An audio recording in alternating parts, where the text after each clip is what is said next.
جب تک مخالفت مشکلات نہ ہوں کوئی کام نہیں ہوتا۔ لفظ خالی برتن کی طرح ہوتے ہیں، ان میں مفہوم ہم خود بھرتے ہیں۔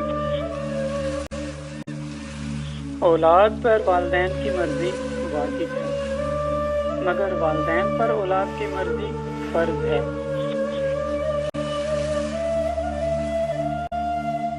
نصیحت زبان سے نہیں، عمل سے کرنے کی ضرورت ہوتی ہے۔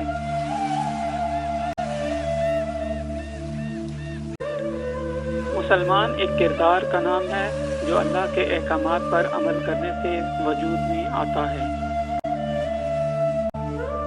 نوجوان ہمارا مستقبل ہیں اور ہم ان کی برائی کرتے ہیں، گویا ہم اپنے مستقبل کی برائی کرتے ہیں۔ رشتوں میں تکلف نہیں ہونا چاہیے، بلکہ تعلق ہونا چاہیے کہ کچھ بھی کہنے کے لیے سوچنا نہ پڑے۔ احترام ایک دیوار ہے جو عام اور خاص کے درمیان فاصلہ پیدا کرتا ہے۔ زندگی گزارنے کے لیے شک نہیں، ایمان کی ضرورت ہوتی ہے۔ بسم اللہ الرحمن الرحیم۔ السلام علیکم۔ بک ریویو کے ساتھ عمران شہزاد آپ کی خدمت میں حاضر ہے۔ آج جو کتاب میں آپ کے لیے لے کر آیا ہوں وہ ممتاز مفتی کی ایک کتاب ہے جس کا نام ہے تلاش۔ ممتاز مفتی ادب کی دنیا میں بہت ہی نام رکھتے ہیں۔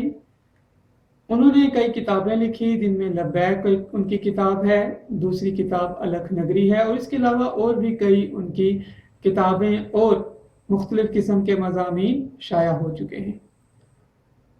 تلاش کے بارے میں بات کرنے سے پہلے میں یہاں پہ کچھ چیزیں مینشن ضرور کروں گا۔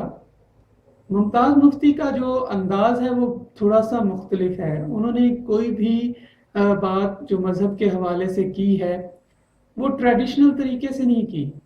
انہوں نے بہت ہی آسان انداز میں ہمارے روزمرہ کی زندگی کے واقعات کو لے کر، ہماری ذاتی زندگی کے واقعات کے ساتھ جوڑ کر انہوں نے جو ہے وہ مذہب کو سکھانے کی کوشش کی ہے۔ انہوں نے غوثیہ اسٹڈیز کے ساتھ انہوں نے مختلف واقعات جو ہیں وہ پیش کیے۔ تو اس کا مطلب یہ ہے کہ ان کے پاس جو طریقہ کار ہے ہمیں میسج کنوے کرنے کا وہ بہت ہی آسان وے ہے۔ آسان انداز میں انہوں نے ہمیں مذہب کی کچھ باتیں اور ایسی باتیں جو بہت ہی باریک بینی سے سمجھنے والی ہیں انہوں نے بڑے آسان انداز سے ہمیں سکھا دی ہیں۔ اس کتاب کے کچھ حصے ہیں، اگر ہم پوری کتاب پڑھیں تو وہ تمام حصے ہم الگ کر سکتے ہیں۔ تو ہم نے اس کتاب کو پڑھا اور اس میں سے وہ ہم نے حصے الگ کیے کہ آیا انہوں نے کن کن چیزوں کا ذکر یہاں پہ کیا ہے۔ تو یہ کتاب بیسیکلی ایک مسلمان کی تلاش کرتی ہے۔ اب مسلمان کی تلاش میں جو سب سے پہلے ہستی آتی ہے وہ رب تعالیٰ کی ہستی ہے۔ تو ممتاز مفتی کہتے ہیں کہ اللہ کی ذات ماں کی طرح ہے، جو ہمارے ساتھ لاڈ بھی لڈاتا ہے، وہ ہمیں ڈانٹ بھی لیتا ہے، وہ ہم پہ غصہ بھی کرتا ہے، لیکن ہمارا برا نہیں چاہتا۔ اور نہ صرف وہ ہمارا برا نہیں چاہتا بلکہ وہ ہمیں سہارا بھی دیتا ہے۔ تو وہ کہتے ہیں کہ جب اللہ کی بات کرنی ہے تو عبادت تو ہے، عبادت اپنی جگہ پہ، عبادت کا مقام اپنی جگہ پہ، لیکن اللہ کو دوست بنا لو، ہر وقت اس کو اپنے ساتھ رکھو، جہاں جاؤ اس کو اپنے ساتھ رکھو، کھانا کھانے لگو تو اس کو اپنے پاس بٹھا لو اور اس کو کہو کہ واہ اللہ تیری نعمتوں کا شکر۔ جب کوئی گیم کھیلنے لگو تو اپنے پاس اللہ کو کھڑا کر لو کہ اللہ ایک تو چھکا لگوا دے۔ تو اس کا مطلب یہ ہے کہ وہ کہتے ہیں کہ اللہ کو دوست بنا لو جو ہر وقت کا ساتھی آپ کا بن کر رہے۔ پھر وہ مسلمان کی ڈیفینیشن کرتے ہیں کہ مسلمان کون ہے۔ تو وہ کہتے ہیں کہ مسلمان وہ ہے جو اللہ کے دیے ہوئے احکامات کو عملی شکل پہنا دے، وہ مسلمان ہے۔ تو مسلمان کی انہوں نے بہت ہی آسان جو ہے وہ ڈیفینیشن ہمیں بتا دی کہ اللہ کی باتوں کو ماننے والا مسلمان ہے۔ پھر انہوں نے اپنے دوستوں کی محفل کی بات کی کہ جس میں وہ دوست مل کر مذہب کے اوپر بات کرتے ہیں، دنیا داری کے اوپر بات کرتے ہیں، اور دنیا داری کی بات سے جو ہے وہ آگے مذہب کے اوپر آ جاتے ہیں۔ تو اس طرح انہوں نے اپنے دوستوں کی محفل کی بھی بات کی۔ پھر وہ نبی پاک کی شان بیان کرتے ہیں تو وہ ایک واقعہ یہاں پہ دیتے ہیں، ایک دودھ کے پیالے کا واقعہ، کہ ایک ہندو جو ہے وہ ایک گرو کے پاس روحانیت سیکھتا ہے۔ جب روحانیت کا ایک مخصوص حصہ وہ سیکھ لیتا ہے تو اس کا وہ گرو کہتا ہے کہ اب آپ کو اگلا حصہ ہمارے مہا گرو سکھائیں گے۔ تو وہ کہتا ہے کہ ہم مہا گرو کے پاس کیسے جا سکتے ہیں؟ تو وہ گرو بتاتا ہے کہ تم اس راستے پہ جاؤ گے، وہاں پہ آگے جا کر تم ایک محل ملے گا، محل کے چوکیداروں کو تم بتانا کہ یہ مہا گرو کا محل ہے، تو میں یہاں پہ کچھ سیکھنے آیا ہوں۔ تو اس طرح وہ جاتا ہے اور بڑی مشکل سے مہا گرو تک رسائی ہوتی ہے۔ تو مہا گرو جو ہے اسے ایک محفل میں، ایک پبلک پلیس کے اوپر جو محفل ہوتی ہے، کوئی اہتمام کیا ہوتا ہے مختلف سیلیبریشنز کا، تو کہتے ہیں کہ تم نے سیلیبریشنز میں جانا ہے، کافی دن سے تم جو ہے وہ قید خانے میں ہو۔ تو وہ جانے لگتا ہے تو اس کو کہتے ہیں کہ یہ دودھ کا پیالہ تم نے ساتھ لے کر جانا ہے، اور اس دودھ کے پیالے کو اتنی احتیاط سے رکھنا ہے کہ پورا شہر بھی گھومنا ہے اور اس دودھ پیالے سے ایک ڈراپ جو ہے وہ دودھ کا نہ گرے۔ تو وہ بندہ جو ہے وہ جب جانے لگتا ہے تو اس کو وہ مہا گرو کہتے ہیں کہ یہ یاد رکھنا کہ جو دودھ کے پیالے سے جب تھوڑا سا بھی دودھ گرا تو میرے چوکیدار تمہیں قتل کر دیں گے۔ اب وہ پورا شہر گھوم کے آ جاتا ہے۔ کچھ دن بعد مہا گرو سے پوچھتے ہیں کہ ہاں بھائی کیسا لگا شہر، کیسا لگا جشن؟ وہ کہتا ہے کہ کیا جشن دیکھنا تھا، میرا سارا دھیان تو دودھ کے پیالے کی طرف تھا۔ تو پھر وہ مہا گرو اس کو سکھاتا ہے کہ اس دنیا کے اندر یہ جو دودھ کا پیالہ ہے یہ ہماری ذمہ داری ہے، یہ ہماری قناعت ہے، یہ ہمارا تقویٰ ہے۔ تو وہ پھر ممتاز مفتی اگزامپل دیتے ہیں کہ ہمارے پیارے نبی جو ہیں وہی دودھ کا پیالہ لے کر آئے ہیں، وہی استقامت، وہی تقویٰ لے کر آئے ہیں جس کی ہمیں وہ ہدایت دیتے ہیں۔ پھر وہ کہتے ہیں کہ ہم مسلمانوں نے کیا کیا ہے کہ ہم دودھ کی طرف دھیان نہیں دیتے، پیالے کی طرف دھیان دیتے ہیں۔ ہم نبی کے احکامات کی طرف، اصولات کی طرف دھیان نہیں دیتے، بلکہ ان کے ظاہری پہلو کی طرف دھیان دیتے ہیں، ان کے جسمانی معاملات، سنت کے معاملات کی طرف زیادہ دھیان دیتے ہیں۔ تو اب ان کا یہ بھی کہنا ہے کہ اگر دین کو سمجھنا ہے، دین کی اگر آپ ایک لفظ میں ڈیفینیشن جاننا چاہتے ہیں تو وہ کہتے ہیں کہ دین کی اگر ایک لفظ میں تعریف کریں تو وہ محمد ہے۔ قرآن کو کھول لیں تو محمد کا عمل نظر آئے گا ہمیں۔ قرآن پاک کے بارے میں ممتاز مفتی کہتے ہیں کہ یہ اللہ کی ایسی کتاب ہے جس کو ہمیں اپنے سرہانے کے نیچے رکھنا چاہیے۔ جب چاہا اسے پڑھا، جب چاہا اس سے سیکھا، یہ تو اللہ کی وحدانیت کی کتاب ہے۔ پھر وہ اگزامپل یہاں پہ دیتے ہیں کہ بے شک قرآن پاک میں اللہ تعالیٰ نے یہی فرمایا ہے کہ اللہ سے وہی ڈرتا ہے جس کو اللہ کی دنیا کی، اللہ کی کائنات کی، اللہ کی تخلیق کی پہچان ہو جاتی ہے۔ اور انہوں نے بہت سے سائنسدانوں کی اگزامپل دی، یورپ کے سائنسدانوں کی اگزامپل دی کہ جنہوں نے اللہ کی کتاب کو، قرآن پاک کو پڑھنا شروع کیا اور جیسے جیسے وہ پڑھتے گئے تو وہ کائنات کی پنہائیوں تک پہنچنا شروع ہو گیا، کائنات کے اسرار وہ سیکھنے لگ گئے، اور جب ان کو یہ بات سمجھ میں آئی تو وہ مسلمان ہو گئے۔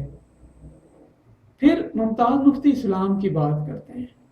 وہ کہتے ہیں کہ اسلام ایک ایسا دین ہے جو مکمل بھی ہے اور اس کے اوپر عمل بھی کرنے کی ضرورت ہے۔ کبھی کبھی وہ کہتے ہیں کہ اسلام جو ہے وہ ضابطہ حیات نہیں ہے، کبھی کبھی وہ کہتے ہیں کہ اسلام جو ہے وہ صرف دین نہیں ہے، مذہب نہیں ہے، بلکہ وہ سانس ہے، کہ جیسے جیسے انسان کی سانس چلتی ہے ویسے ویسے اسلام کے اوپر عمل بھی ہونا چاہیے۔ یعنی کہ سانس ہے تو دین اسلام پر عمل ہے، انسان کی سانس دین اسلام کے مطابق ہونی چاہیے۔ جب ہر سانس کے ساتھ دین اسلام ہوگا تو وہی سچا مسلمان ہوگا۔ پھر ممتاز مفتی تھوڑا سا ناراض ہیں علماء کرام سے بھی۔ وہ کہتے ہیں کہ انہوں نے دین کو بڑے مشکل انداز میں پیش کیا ہوا ہے. وہ کتابیں تو لکھتے ہیں، بڑی موٹی موٹی باتیں کرتے ہیں کہ اللہ تبارک تعالیٰ نے یہ فرمایا، اس کے اندر یہ چیز ہے. تو وہ تھوڑا سا اس بات سے بھی ناراض ہیں کہ علماء حضرات جو ہیں وہ لوگوں کو کچھ چیزوں پہ محدود کرتے جا رہے ہیں، وہ ان کو فروعات پہ محدود کرتے جا رہے ہیں، جس وجہ سے لوگ جو ہیں وہ اپنے مذہب کی اصل حقیقت کو سمجھ نہیں رہے. پھر وہ یہ بتاتے ہیں کہ قرآن جو ہمیں کہتا ہے کہ اللہ کی وحدانیت کی شناخت کرو، کائنات میں نظر دوڑاؤ تو اللہ کی شناخت کرو، اپنے اندر نظر دوڑاؤ تو اللہ کی شناخت کرو. پھر قرآن کہتا ہے کہ اس کائنات کو سمجھو. تو جب قرآن ہمیں سکھا رہا ہے کہ اس کائنات کو سمجھنا ہے تو ہمارے علماء حضرات ہمیں محدود کیوں کرتے ہیں؟ وہ اس بات پہ بہت مالا ہیں. پھر وہ یہ بھی بات کرتے ہیں کہ اگر ہمارے علماء حضرات قرآن کو اتنی گہرائی سے پڑھنا شروع کر دیں تو وہ سائنسدان بن سکتے ہیں، اور جب وہ سائنسدان بن جائیں گے تو وہ اپنے نئی نسل کو بڑے اچھے سے دین کی طرف لا سکتے ہیں. وہ اپنے ایک دوست کی اگزامپل دیتے ہیں. وہ کہتے ہیں کہ میرا ایک دوست جو ہے، فاضل ان کا نام بتاتے ہیں، وہ کہتے ہیں کہ وہ یورپ میں شیف ہے. اب وہ فاضل جو ہے وہ بڑی کام کی بات کرتا ہے. وہ کہتا ہے کہ پوری دنیا کے اندر اگر کھانا پکانا ہے تو وہ دیسی ہانڈی کا کھانا پکاؤ، اس کی لذت ہی بہت اچھی ہوتی ہے. دیسی ہانڈی مطلب کہ مٹی کی ہانڈی. اور پھر وہ کہتا ہے کہ اگر پوری دنیا میں کسی مذہب کے اوپر عمل کرنا ہے تو وہ اسلام ہے، کیونکہ اسلام اعتدال سکھاتا ہے، توازن سکھاتا ہے. یہ ہمیں نہ ہی رہبانیت کی طرف لے جاتا ہے، نہ ہی ہمیں ترک دنیا کی طرف لے جاتا ہے. یہ کہتا ہے کہ انسانیت کو سیکھو، اپنی دینداری کے ساتھ ساتھ دنیا داری کو بھی سنبھالو، کیونکہ انسان ایک ایسی مخلوق ہے جو معاشرت کے ساتھ جڑی ہوئی ہے. اللہ نے انسان کو معاشرے کے ساتھ پیدا کیا ہے، تو معاشرے کے اندر انسان جب آتا ہے تو معاشرے کو کس طرح ڈیل کرنا ہے یہ بھی دین کا حصہ ہے.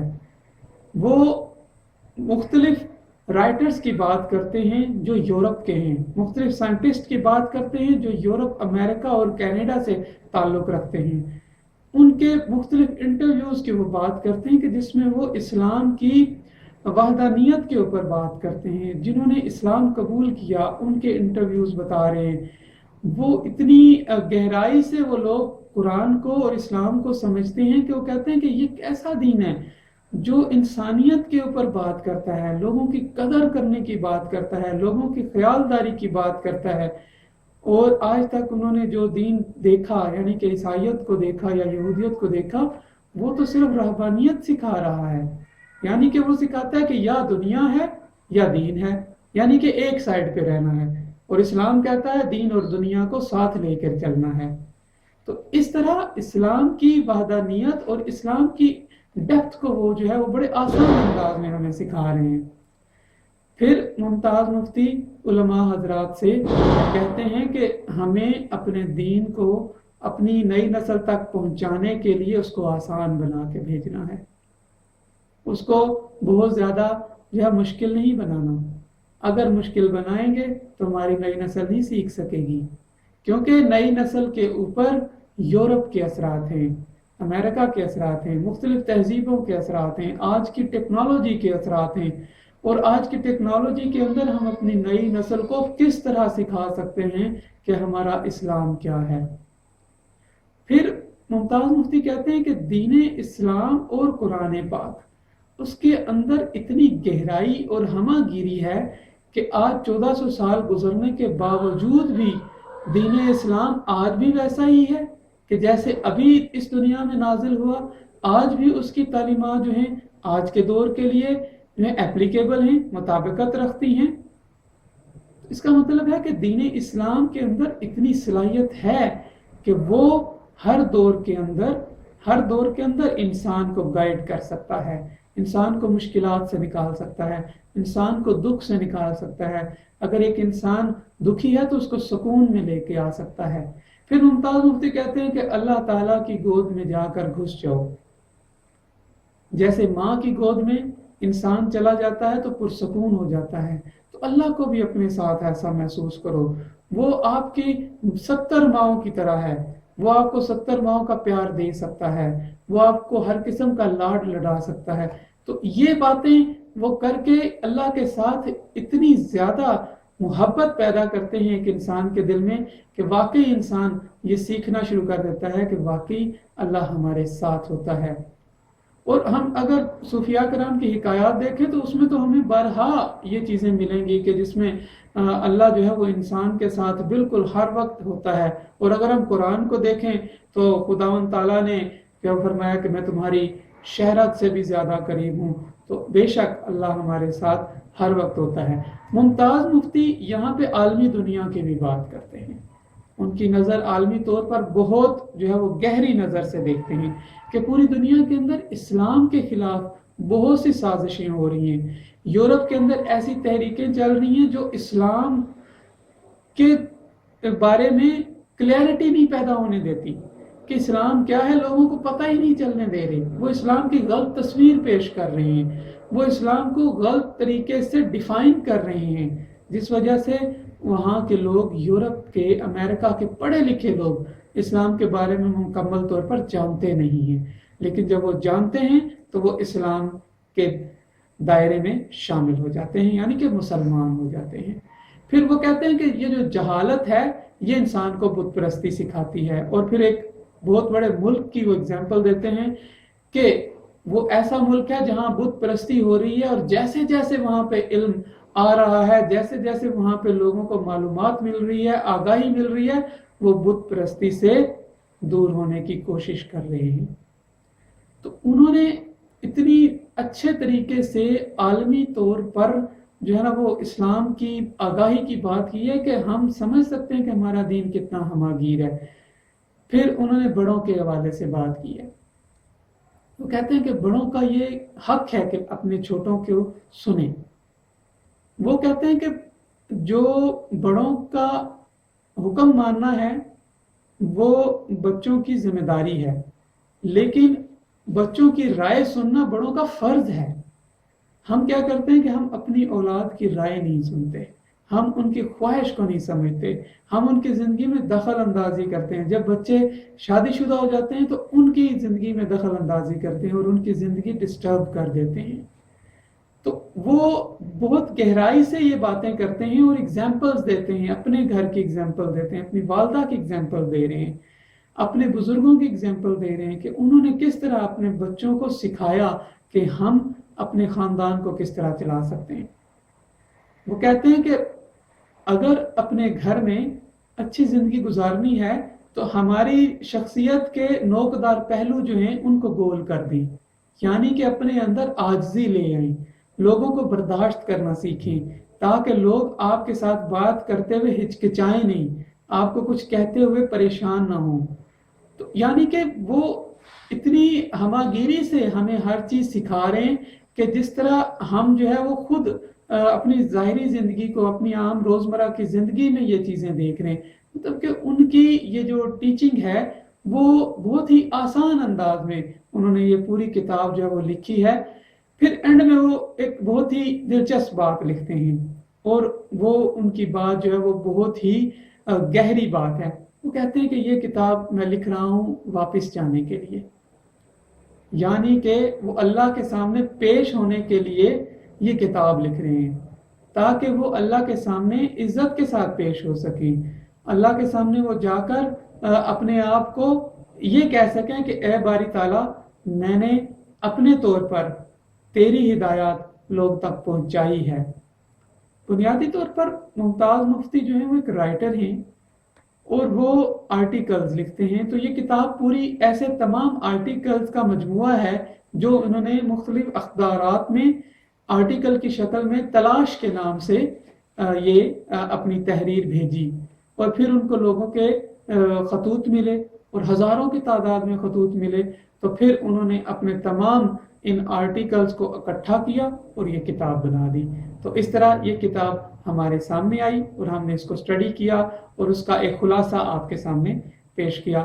تو میں یہاں پہ اپنے خلاصے کو مکمل کروں گا اور آپ کا شکریہ ادا کروں گا کہ آپ نے ممتاز مفتی کی اس کتاب کو سنا، اور میں امید کرتا ہوں کہ آپ اس کتاب کو پڑھیں گے، اور ممتاز مفتی کی جو حکمت ہے، جس طریقے سے انہوں نے ہمیں اسلام سکھایا، جتنے آسان انداز میں ہمیں اسلام کے بارے میں بتایا، قرآن کے بارے میں بتایا، اللہ سے اور نبی سے محبت کے بارے میں بتایا، تو ہم اس چیز کو بہت اچھے انداز سے سیکھ سکتے ہیں کہ ہم بھی ان باتوں کو لے کر محسوس کر سکیں، اللہ کی رحمت کو محسوس کر سکیں اور نبی کی ہدایت کو محسوس کر سکیں۔ تو میں یہاں پہ اپنی بک ریویو کو مکمل کرتا ہوں۔ تمام کا شکریہ۔ خدا حافظ۔